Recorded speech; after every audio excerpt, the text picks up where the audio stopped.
Yo, what is going on, people? Welcome back to the channel. I hope y'all are doing well. Now today we are going on another mission because it is a bright, beautiful sunny day in San Diego. I have picked a few spots and I am ready to go do some photography. But today, I'm trying to do something a little bit different. I'm going for a more specialized look. Today, I'm gonna go out and try to capture light leaks. And for that, I have picked up the new Polar Pro light leak lens. Now this is not a sponsored video. I actually did purchase this with my own money. Basically because from time to time, I like to get out of my comfort zone, experiment a little bit, and be more creative with my shots. So I figured I'd give this bad boy a try. It is $129, and for that, you get a pretty decent build quality. It's a combination of metal and plastic. I will say though, this little apparatus that's used to adjust the light leak feels a little flimsy right off the bat, just first impressions, but only time will tell on how durable that is. I need to go test it. But more things about this lens. This is the 28mm Fuji X mount version. So I will be using it with my Fuji X-T50, so should be some pretty good shots. It is a constant f11 aperture, so it's meant to be used in lighter environments. You can get away with using it in darker environments, but you'll have to dial up your ISO. And this is a manual focus lens, but it does not have a focus ring. So what that tells me is that it's mainly set to infinity, so trying to get as much in focus in the shot as possible, probably at further distances, which is fine with me with this 28mm. And so that's pretty much the rundown. I'm ready to go out and test it, so let's go get shooting.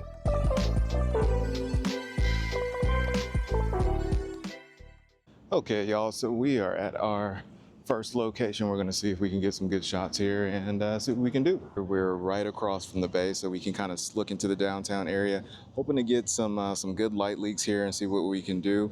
The sun is kind of right above me, but it's also a little bit, by my estimation, a little bit to the left of me. So one thing that's very interesting with this lens is you got to pay attention to how the light is hitting your subject and how the light is hitting your lens in order to get that effect. So we're gonna see what we can do and figure it out. Let's go get these shots.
All right, y'all, so the light is coming from just one direction, so it's kind of giving me the same look, the same type of light streak look across all my photos. And, you know, I don't think I could walk far enough to get it to come from a different direction. My only hope is to turn and to find different subjects from a different angle. But I also did bring this little light with me here, so I'm going to see if I could get some extra little light streak effects by just controlling the light with this light here. I think it's something you can do too if you shouldn't want to pick up this this lens. You could probably do it with like your phone and the flash, but I'm gonna go ahead and use this just because I did have it on hand. So I'm gonna go ahead and just test this out and see if I can get some cool effects with this. I might even try to get some different colors, but we'll see. Let's give it a try.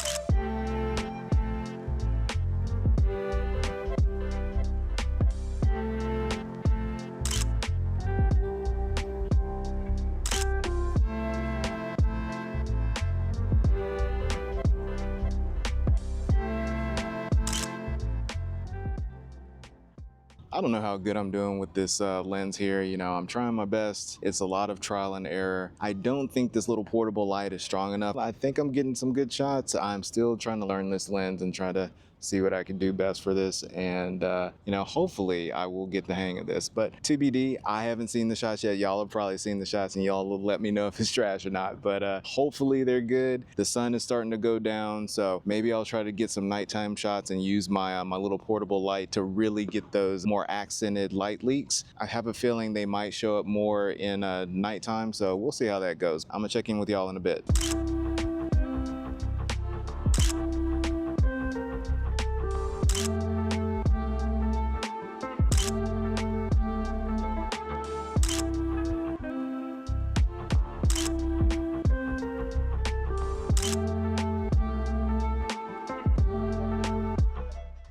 Okay, so this Polar Pro Light Leak lens, I have mixed feelings about this lens. First off, I will say this little ring that allows light to come in, at first I thought it was flimsy, but it's actually not that bad. I'm just used to a more stiff feeling of a focus ring. And so compared to that, this is just like super loose, but it held up. It was able to withstand my constant turning and switching it up, switching it back, so it worked out just fine. But as far as the image quality on this goes, first off, I'm gonna start with no light leaks. If you just close this thing and don't try to get the light leak effect at all, this has a very specific image to it. Naturally, it does have a vignette to it, so it's something I really noticed around the corners. It does get pretty dark. Also, it has a very soft look to it. It's not super sharp. Things do get in focus, but it's not a sharp look. It's kind of soft. It looks very vintage. And pairing that with Fujifilm simulations or recipes, you can get a pretty nice vintage look to your photos. But when we start to get into light leaks, this is where you have to really think about multiple variables. Now, as photographers, we are used to looking at our subject and accounting for the lighting and how it hits our subject. Is it soft lighting? Is it hard lighting? What angle is it coming from? What angle is it hitting them from? Regardless of if it's a person,